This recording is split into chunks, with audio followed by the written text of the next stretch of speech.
Hi guys, Orange Cabby 123. I wanted to go in a little more detail how I built some of this gardening stuff. As far as the kids' raised bed here, we used 1x6 cedar here and come over here, connected it with some metal angle brackets down here. Pretty cheap and easy. Pretty cheap and easy to build like that. We've had to harvest most of the broccoli. It was going to seed, so got all that harvested. We still haven't got any cauliflower yet, but hopefully some will be on its way. Down here we've got something going on with the cucumbers. I'm not quite sure yet, but they're turning yellow. I tried several things trying to fix it, and they're still not doing real great yet. This one down here is nice and green and looking good. He's smaller, but these ones grew up real fast and then just started turning yellow.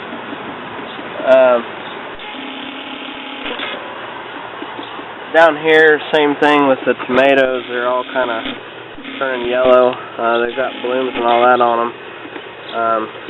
I have a theory that the 6 inches worth of bed just isn't enough dirt for the cucumbers and the tomatoes, but I don't know yet.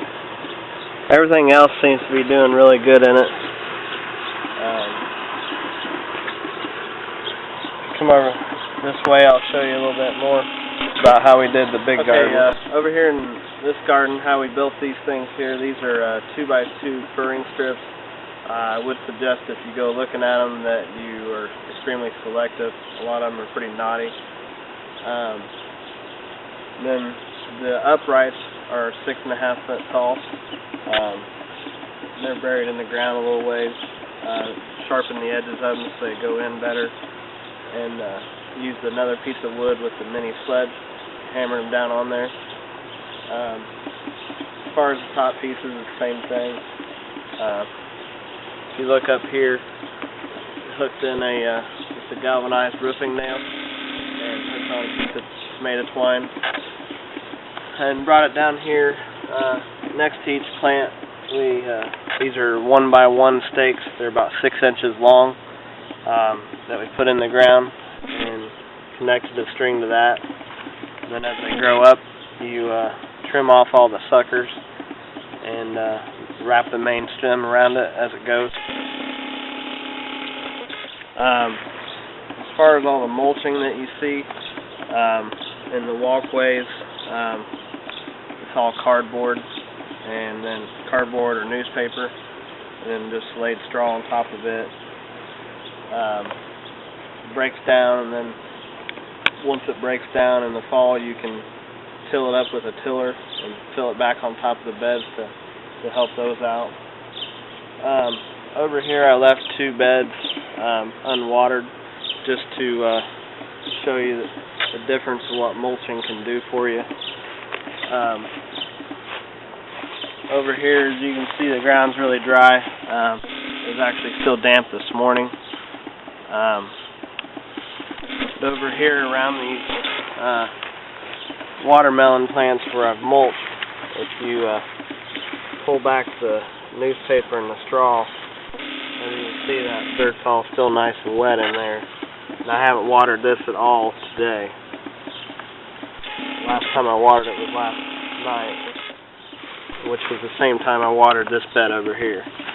So it definitely helps out. Unfortunately, you can't put it everywhere, but it also helps out with the weeds.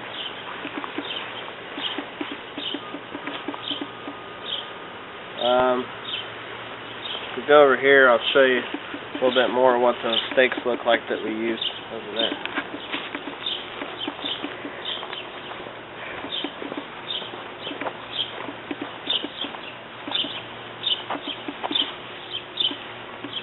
Alright, over here is how I sharpen them. I just use it on a chop saw and cut them at an angle. These are the uprights that we're actually going to use over here. I've already got in all the stakes next to the tomatoes, ready to go. And then you pretty much just cut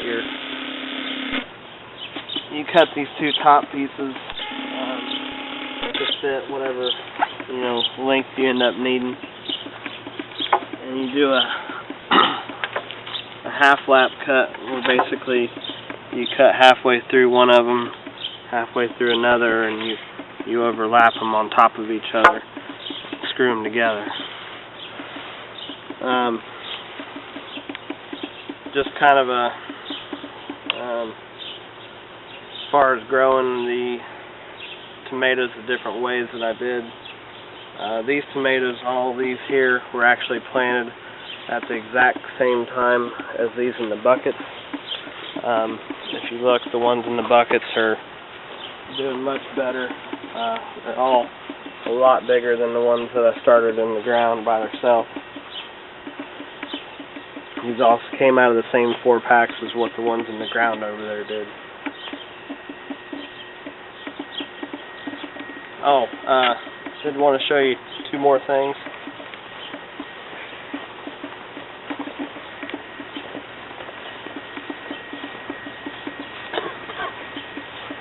I guess 3 more things. Over here, this is IS's Candy cherry tomato, and if you look down here, we've actually got some cherry tomatoes starting on it. A nice little cluster of them started there. I believe this is probably going to be our first tomatoes. Then this one over here, this guy is just exploding with blooms. It's got just clusters and clusters of blooms all over it. And where those aren't, it's got more over here starting. These things produce really well. This is called a blonde Gotchman. They produce a lot of really good yellow cherry tomatoes. One thing I did forget to show you last time that I wanted to show you was I've got a couple of tomatoes that I'm cross-pollinating to make my own version of tomato. I'll show you those over here.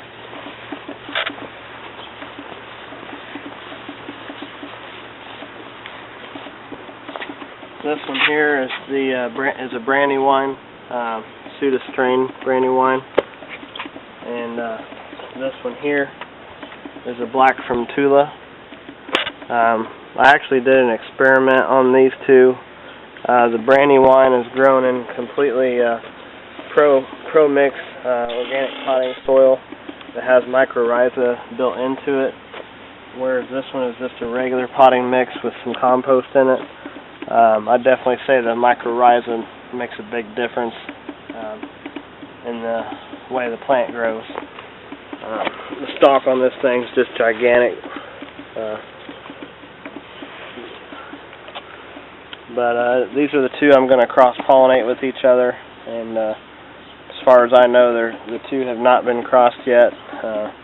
Thought I'd maybe call it black wine. If anybody's got any better ideas, just let me know. That's it for today. Thanks.